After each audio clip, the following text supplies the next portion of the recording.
Neymar, আহা Neymar, হায় Neymar. নেইমারকে নিয়ে এই হাহাকার যেন ফুরবন নয়। সেই 2009 সালে পেশাদার ফুটবল শুরু করেছেন তিনি। 16 বছরের ক্যারিয়ারটা দারুণ নিঃসন্দেহে, কিন্তু সেইটা আরো কত দুর্দান্তই না হতে পারত। ব্রাজিল জাতীয় দলে তার অভিষেক সেই 2010 সালে। 15 বছরে অসাধারণ সব কীর্তি তিনি গড়েছেন, কিন্তু ন্যাশনাল টিমের ক্যারিয়ারটাও তো আরো অনন্য সাধারণ হতে পারত। এসব কিছুই হয়নি, হচ্ছে না ইনজুরির কারণে। ইনজুরি বারবার এসে ছোবল দিয়েছে নেইমারের ক্যারিয়ারে, যেই কারণে বারবারই থমকে গিয়েছেন তিনি। বয়স মাত্র 33 বছর, অথচ গত 2 বছর ধরে এই ইনজুরির কারণে জাতীয় দল থেকে তিনি বাইরে। তিনি থমকে আছেন ব্রাজিলের জার্সিতে 128 ম্যাচে, তিনি থমকে আছেন ব্রাজিলের জার্সিতে 79 গোলেই। আগামী মাসে ব্রাজিলের যে বিশ্বকাপ বাছাই পর্বের শেষ দুটো ম্যাচ, সেই ম্যাচের জন্য কার্লো অ্যানচেলত্তি দল ঘোষণা করেছেন, তাতেও নেইমার নেই। নেইমারের প্রত্যাবর্তনটা নিশ্চিতই ছিল, কিন্তু ওই ইনজুরি আরো একবার সেটা আপাতত থামিয়ে দিয়েছে। আবার ব্রাজিলের জার্সি গায়ে নেইমারের কখন দেখা যাবে? হ্যাঁ, আগামী বিশ্বকাপ পরিকল্পনায় তিনি রয়েছেন, কার্লো অ্যানচেলত্তি সেটা টাইম অ্যান্ড অ্যাগেন বারবার বলেছেন। কিন্তু এই ইতালিয়ান যখন ব্রাজিল জাতীয় দলের দায়িত্ব নিলেন, 2টা উইন্ডো তিনি পেলেন। সেইখানটাতে জুনের উইন্ডো 2টো ম্যাচে নেইমারকে তিনি ডাকেননি ফিটনেস ইস্যুতেই, কিন্তু তখন তিনি ইনজুরি মুক্ত ছিলেন, ফিটনেস রিগেইন করার ব্যাপারটা ছিল। এখন যখন আবার আগামী মাসের ফিফা যে 2টো উইন্ডোতে যে 2টো ম্যাচ রয়েছে, সেইখান থেকেও নেইমারকে তিনি ডাকতে পারলেন না। আগামী বিশ্বকাপ পরিকল্পনায় নেইমার আছেন সত্যি, কিন্তু ইনজুরি যদি বারবার এইভাবে তাকে ব্রাজিল জাতীয় দলে ফেরার পথটা রুদ্ধ করে রাখে, তাহলে 2026 বিশ্বকাপেও কি নেইমারকে খেলতে দেখা যাবে কিনা, ওই প্রশ্নটাও কিন্তু ক্রমশ বড় থেকে বড় হয়ে উঠছে। নেইমার ব্রাজিলের প্রাণভ্রমরা। গত প্রায় 1.5 দশকে ব্রাজিল জাতীয় দল আবর্তিত হয়েছে তাকে কেন্দ্র করে। হ্যাঁ, চূড়ান্ত সাফল্য তিনি পাননি, বিশ্বকাপ জেতাতে পারেননি ব্রাজিলকে, কিন্তু ব্রাজিল জাতীয় দলের জার্সিতে সর্বকালের সর্বোচ্চ গোলদাতা তিনি ঠিকই হয়েছেন, 79টা গোল করে। কিংবদন্তি পেলের 77 গোল তিনি পেরিয়ে গেছেন, কিন্তু এর সর্বশেষ জাতীয় দলের হয়ে খেলেছিলেন সেই 2023 সালে অক্টোবরে উরুগুয়ের বিপক্ষে। সেই ম্যাচেই কিন্তু ভয়ঙ্কর হাঁটুর ইনজুরিতে পড়েন তিনি, যেই কারণে তার সার্জারি লাগে, যেই কারণে দীর্ঘ একটা সময় মাঠের বাইরে থাকতে হয়, যেই কারণে 2024 কোপা আমেরিকাও তিনি মিস করেছেন।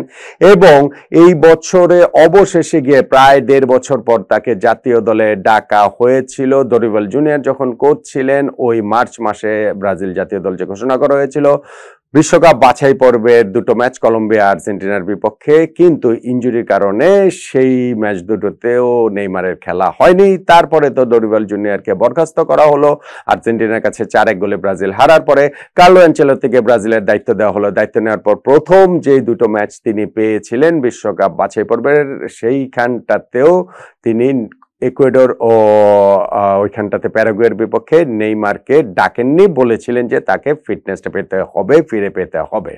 এইবার আগামী মাসে শেষ যে 2টো ম্যাচ ব্রাজিল খেলবে এইখানটাতে, তাতেও কিন্তু নেইমারকে তিনি ডাকতে পারেননি। 4 সেপ্টেম্বর চিলির বিপক্ষে এবং 9 সেপ্টেম্বর বলিভিয়ার বিপক্ষে 2টো ম্যাচ ব্রাজিল খেলবে। বিশ্বকাপ বাছাই পর্বের এইখানতে এক অর্থে কোনো গুরুত্ব নেই, কেননা ব্রাজিল এর মধ্যে কোয়ালিফাই করে ফেলেছে, কিন্তু নেইমার এই টিমটার সঙ্গে, কার্লো অ্যানচেলত্তির এই দলের সঙ্গে কিভাবে নেইমারকে ফিট ইন করা যায় সেটা দেখার জন্য ম্যাচগুলো গুরুত্বপূর্ণ ছিল। অ্যানচেলত্তি তাকে ডাকতে পারেনি, কেননা এই স্কোয়াড ঘোষণা মাত্র 5 দিন আগে সান্টোসের অনুশীলনে নেইমার ব্যথা পেয়েছেন। হয়তো মেজর কোনো ইনজুরি না, কিন্তু এই মাইনর ইনজুরিগুলো নেইমারের ক্যারিয়ারকে বারবারই আসলে থমকে দিচ্ছে। ফলে কার্লো অ্যানচেলত্তির এই দলটাতে নেইমারকে দেখা যাচ্ছে না, ব্রাজিল জাতীয় দলের জার্সিতেও নেইমারের প্রত্যাবর্তন হচ্ছে না। এই 2টো ম্যাচের জন্য অ্যানচেলত্তির দলে অবশ্য পরিবর্তন রয়েছে বেশ কিছু, চমকও রয়েছে বেশ কিছু, যদি আপনি সেইভাবে বলেন।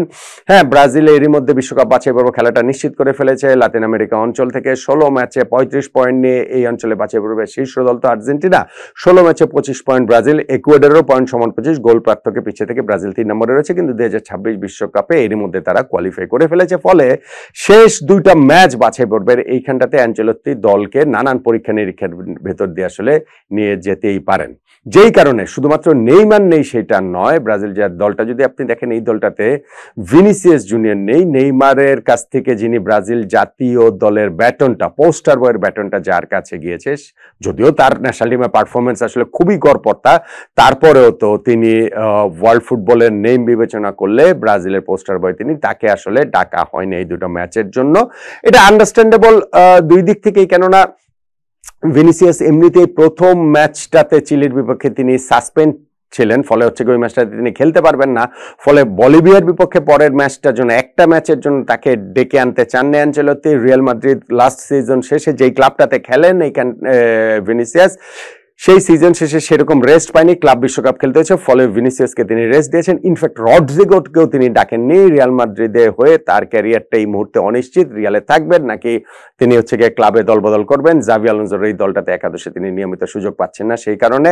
সো এইখানটাতে তাকেও রেস্ট দেওয়ার ব্যাপার রয়েছে, প্লাস তার ওই মেন্টাল পিসেরও ব্যাপারটা রয়েছে। সবকিছু মিলে তাকেও ডাকা হয়নি। ইনফ্যাক্ট রিয়াল মাদ্রিদে কাউকেই ডাকা হয়নি, এদার মিলিতাওকেও ডাকা হয়নি। এনরিকেও হচ্ছে গিয়ে তিনি তো ওই যে ইনজুরির পরিচর্যার মধ্যে রয়েছেন, তাকেও এই দলটার মধ্যে ডাকা হয়নি। তারপরও ব্রাজিল তো ব্রাজিলে যেই দলটা ঘোষণা করেছেন সেই দলটাও আসলে ভীষণ রকমের শক্তিশালী। এই জায়গাটাতে আনচেলত্তির সুযোগ রয়েছে 2026 বিশ্বকাপকে মাথায় রেখে বিভিন্ন জায়গাগুলো আরেকটু খুঁটিয়ে নাটে দেখার, যেহেতু সে বিশ্বকাপ বাছাই পর্বের শেষ দুইটা ম্যাচে পয়েন্ট পাওয়ার কোনো বিষয় নেই।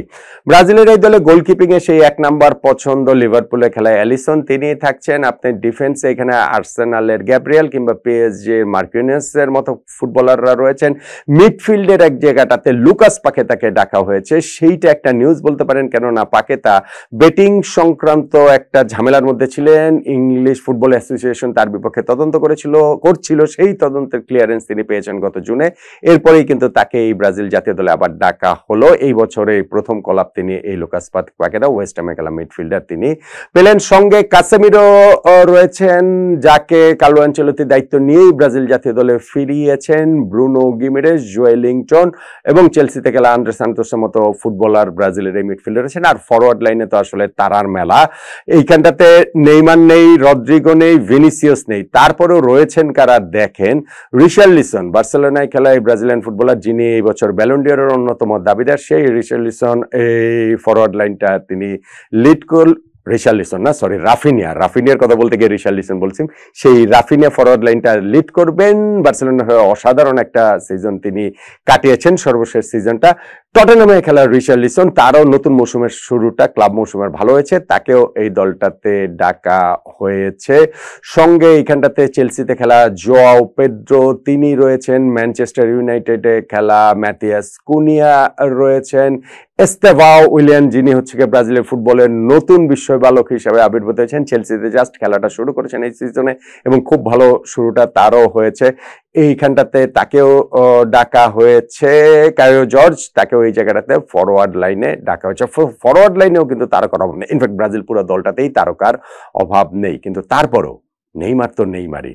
ভিনিসিয়াস, রদ্রিগোদের ব্যাপারটা না হয় বোঝা গেল, কিন্তু নেইমারের এই না থাকাটা ব্রাজিলের জন্য নিঃসন্দেহে হাহাকারের, নিঃসন্দেহে আফসোসের। কার্লো আনচেলত্তি তার এই দলটাতে পরীক্ষা নিরীক্ষার সুযোগ পাচ্ছেন, ফাইন টিউনিং এর সুযোগ পাচ্ছেন, কিন্তু 2026 বিশ্বকাপ পরিকল্পনায় 33 বছর বয়সী নেইমারকে তিনি আপাতত কথাবার্তায় মনে হচ্ছে যে রাখবেন বলেই মনে হয়, যদি না ইনজুরি এই বারবারের মতো তাকে আরো একবার বাগড়া দেয়। সো নেইমার ছাড়া ব্রাজিল দলকে আনচেলত্তির এখন প্রস্তুত করা চ্যালেঞ্জ। আর যখন নেইমার যদি ওই রকম ফিট হয়ে উঠতে পারেন, সেই ক্ষেত্রে 2026 বিশ্বকাপে সেই ক্ষেত্রেই কেবলমাত্র নেইমার সহই ব্রাজিলের কেবলমাত্র 2026 বিশ্বকাপে ভালো কিছু করার সম্ভাবনা রয়েছে। আর ব্রাজিল ফুটবল দলের ভালো মানে একটাই তো, তাদের ওই সিলিং, শিরোপা জয়, বিশ্বকাপ জয়। নেইমার ছাড়া সেটা কি আসলে সম্ভব বলুন তো দেখি।